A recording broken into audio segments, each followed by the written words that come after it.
Hey, good morning, Crime Think Tank family. I just wanted to come before you once again really quick. We do have some blockbuster news that's happening right now. Judge Aileen Cannon out of Florida, who is presiding over the classified documents case of former President Trump, stemming from the 4 indictments that were brought against him by the Special Prosecutor Jack Smith, who was appointed by Attorney General Merrick Garland. So in this 93-page document ruling, Judge Cannon has made 2 foundational determinations that have substantiated the reason why this case is dismissed. Number 1 is because she said that the appointment of the special prosecutor has been deemed unlawful. Number 2, the funding of this prosecution is deemed unlawful. So we're going to get into this. Remember, like, comment, share, subscribe. Remember, I want to hear your insights. I want to know, do you think that this is coincidence based on this weekend, or do you think that this was already coming down the pipeline, that this was the day of the release? We know there are many things that we can talk about, but remember, the facts are going to always trump our speculative insights and thoughts. But I'm going to show a video here really quick of a commentator talking a little bit about the details of this ruling. And then I'm going to come back and give a little bit of context about what Judge Cannon stated in regards to this. So let's go.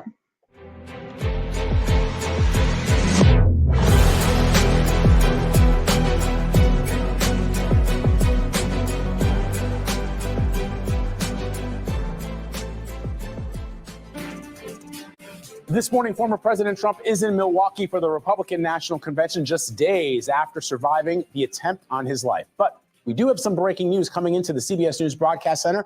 Remember that classified documents case against former President Trump? That has apparently been dropped. So let's begin with congressional correspondent Scott McFarland, who's given us this news. Scott, what do we know about this breaking development? 93-page ruling from Judge Aileen Cannon, a Trump appointee at the federal court in Fort Pierce, Florida. Among other things, she rules that the special counsel in that case, Jack Smith, was unlawfully appointed and unlawfully funded. In that superseding indictment against Donald Trump, the first ever federal charges filed against the former U.S. president have been dismissed. There is a great likelihood there are going to be appeals from the special counsel in this case, and we're still working our way through the 93-page ruling. But this shuts down this high-stakes, high-level criminal prosecution, which stemmed from an August 8, 2022 federal search of Mar-a-Lago by federal agents, in which prosecutors allege they found mishandled classified documents that were not to have been in Donald Trump's possession. Judge Cannon has taken a uniquely slow course with this case. It has moved, to put it charitably, methodically through her court over the past year or so. It's now off the table and up to the special counsel to try to resuscitate it potentially in one of the appeals courts, Vlad.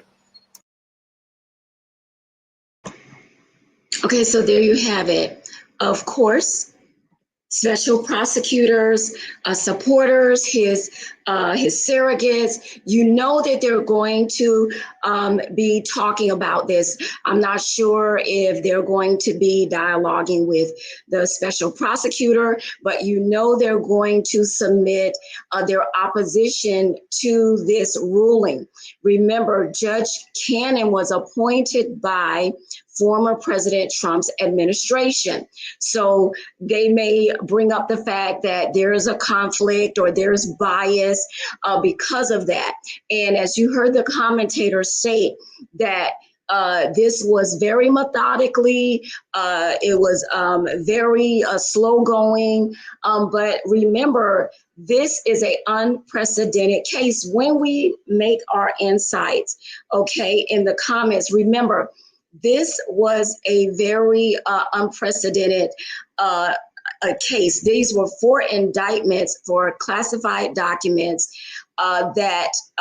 which is a very serious charge that a former president or even a sitting president, takes presidential documents out of the White House and, has them in their personal possession. It's a very serious thing. But also understand that she had to be very concise. She had to take her time and go through this process. Yet, there are some questions about this. Is the timing? Is it odd? Is it, unrealistic to think that, it wasn't based in, this time and everything that happened, that these charges were dismissed? But let me share something with you really quick here. And this is just a little bit more context to the details in the 93-page document that was submitted by the judge. It says the special prosecutor Jack Smith violates the appointments clause of the Constitution.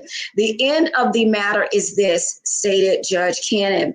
The appointments clause is a critical Constitution restriction stemming from the separation of powers, and it gives Congress a considerable role in determining proprietary of vesting appointment power for inferior officers. The special counsel's positions effectively usurp that important legislative authority, and only Congress can authorize funding. Attorney General Merrick Garland overstepped his power, his purview, his authority when he authorized Special Prosecutor Jack Smith to preside over this case. And he was not authorized to offer funding for this case. Only Congress really has the power over the presidency in certain matters. And this matter was specifically under the purview and the authority of Congress. Now, lastly, Prosecutor Jack Smith, or Special Prosecutor Jack Smith, he does have 2 options. Options number 1, if he's successful, he can reconstitute the case before a different judge. Or number 2, he can turn this case over to local prosecutors within the Southern District of Florida who are outside of the special prosecutor's command or purview or authority. So there you have it. This is what we got. Please like, comment, share, and subscribe. Tell me what you think. This is just, it's like a wow moment here. So take care, you all.